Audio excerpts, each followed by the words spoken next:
Good morning, and it's good to be again in GRIF for the 4th year now, and my presentation about what's hot in the Middle East. So who are we? We are a consultancy company and Lebanese-based with our head office in Beirut, and we've got another office in Saudi. We are specialized in hospitality, retail, and real estate development. We have been in the market for 13 years now, and our services ranges from providing turnkey solutions, creating concepts, market studies, financial feasibility studies, in addition to being franchise experts.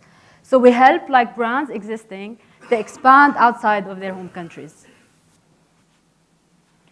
Some of our clients are, you can notice here some names that are familiar to you. Majid Al-Futtaim, Lugma, it's a concept which is Emirati, homegrown in UAE. Yamanote, it's a Japanese eatery, as well present in UAE. And Sharif, it's a Lebanese high-end restaurant, which started in Lebanon, and it's right now franchisable, and it is present in UAE, Kuwait, and in other countries. The Middle East.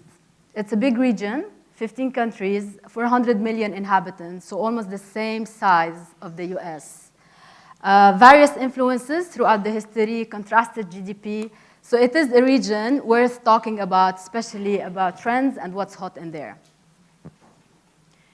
So what is the Middle East really in terms of food and beverage? The Middle East has been for years, and it is still, major importer for brands, specifically from the West, and even if it is from Asia, it is through the West. But lately, we have been witnessing a lot of homegrown concepts which have been created in each of the countries, coming more and more in this region. The ratio is still unbalanced. We can see that the imported is really still way higher than the homegrown concepts. We can have some examples. On top, McDonald's is still having is the leader with more than 900 outlets. From the imported brands versus Mado, which is the Turkish brand with 250. Yesterday, we had the chance, for those who have been in the local treasure tour, to go and visit two of the brands. We had seen Babaji and we've seen the Ru'ya, which are both Turkish. Here we took some samples and we look at their growth, and we can see very clearly that the growth of imported brands have been lower than the ones in homegrown. So if we take the example of Mado, Mado has increased 25% from 2015 until now, versus McDonald's, which has an increase of only 3%. So what are the top trends in the F&B in the Middle East? You are having here on this slide the emerging trends and the top trends. We can see that in the emerging trends, we have a lot of similar trends with Simon in his presentation before. So we could see that Turkish cuisine is emerging in the Middle East, tech services, food truck, farm to table, local cuisine. Top brands are the brands which are still very hot in the Middle East: Lebanese cuisine, coffee shop, burger joints, all-day breakfast. We're going to go into more details in a couple of minutes about those brands. Now, the safety bet trend is shisha. We have seen shisha invading most of the concepts in our restaurants. The Turkish, the Italian cuisine as well, the chicken-based, the Mediterranean, so all are safety bet trends. The avant-garde, which are starting to show up, are the bars within the bars and food on the go.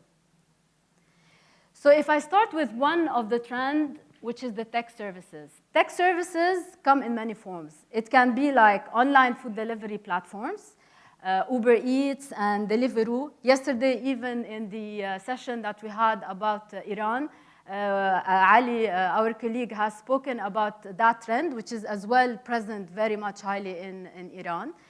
We have the mobile ordering applications. Switch in UAE, which is the gourmet sandwich concept, has that as well. Zata Rosette in Lebanon. And we have other tech services, which include the management, the reservation, and table services, which is basically Zomato Open Table in the UAE. Food truck is basically a trend as well that is coming a lot to this part of the world. UAE has been the first to witness this. We have many brands of food trucks like Moti Roti in UAE. We have Salt as well. Another concept that is in Lebanon, which is Classic Burger Joint, has created as well a food truck. Saudi is starting to be as well having a lot of interest in food trucks, and they are working around the legislation to have food trucks as well introduced in their country, as well as Kuwait. Farm to table, we are all now very health conscious, and it is like really very important for us to be knowing that we are eating fresh and healthy food items. So we are having as well some examples to tackle here. We have Tawle in Lebanon, we have Chef's Garden and Baladna in Qatar. Local cuisine, which is a trend that is playing on the pride of every single culture we have. We're talking later about Lebanese cuisine, which is among the hot trend, but local cuisine is basically starting to be more and more important in every country. So we are having many examples in the region. Zuba, which is an Egyptian food in Egypt, Khanin, Kuwaiti cuisine in Kuwait, and Lugma as well in UAE. And in Saudi, they have already started that a couple of years ago. We have Asil, among others. Organic, vegan, and gluten-free. Those are items that are being so much integrated in the menus. And we have in UAE, Comptoir 102, which is a real example about that trend. Upgraded street food. This is a global trend, and our region is no exception for that.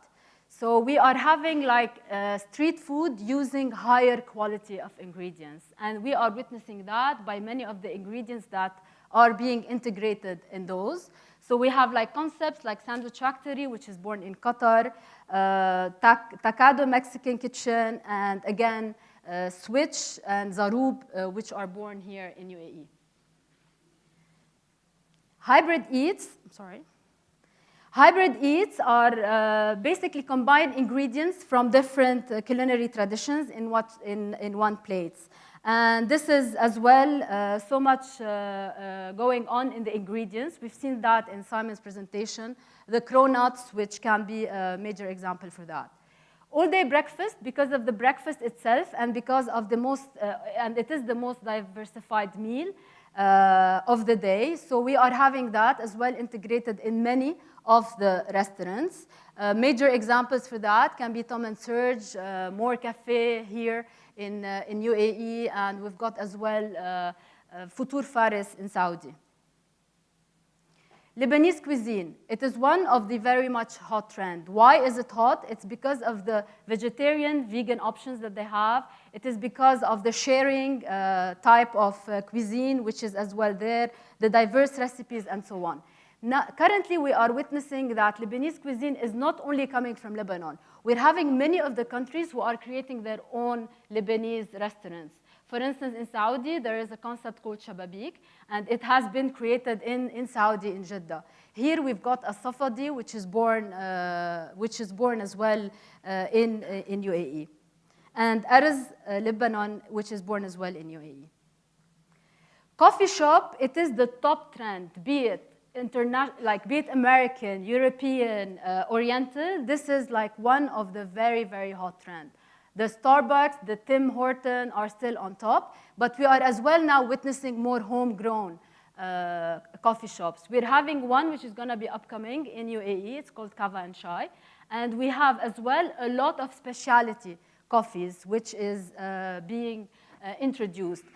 In UAE, we have seen that there is the Japanese brand, 100% Arabica, that has outlets over here, which is about specialty coffee, and it is already open in Kuwait. Burger joint, it is one of the most powerful trend in the restaurant industry. So, but what is happening right now is we are getting into the better burger concept. Better burger concept, we are having the Shake Shack, the Five Guys, the Burger Co. in Lebanon, and a Slider Station in Kuwait. So these were like a summary of some of the latest trends, and food is still and will continue to be one of the very important things and the major entertainment thing in the Middle East. Thank you.